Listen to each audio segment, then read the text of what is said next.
Diana, una mujer de mirada serena, sentada en su chinchorro, con voz clara y firme, evoca el recuerdo de su momento más cercano a la partería. Cada detalle demuestra lo vivido e impactante que fue para ella la experiencia. Bueno, viví una experiencia de parto natural y fue con mi mamá, con mi hermana de 16 años hoy en día. A las 9 de la mañana estamos en el cuarto y ella empieza a quitar de color y empieza a botar un líquido por su pierna. Entonces ella me dice, voy a dar a luz.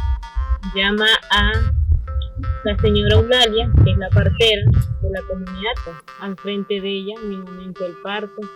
Empezó a sobarle el estómago hasta que salió mi hermana. Quise ver, me asomé un momento, pero me dio, la curiosidad me mató y no logré ver más porque no pude más. Cuando vi que la partera recibió a mi hermana, incluso lo hizo con mucho cuidado porque la niña nació con el cordón umbilical enrollado en ella.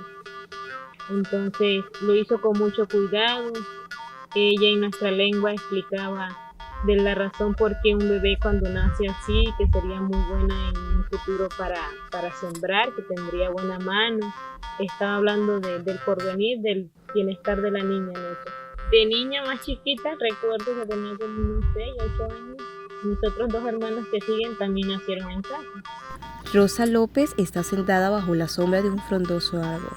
Su manta guayú apenas y se mueve con la brisa. Con su rostro firme, exhorta a la juventud a que no olviden cómo son y hacia dónde deben caminar.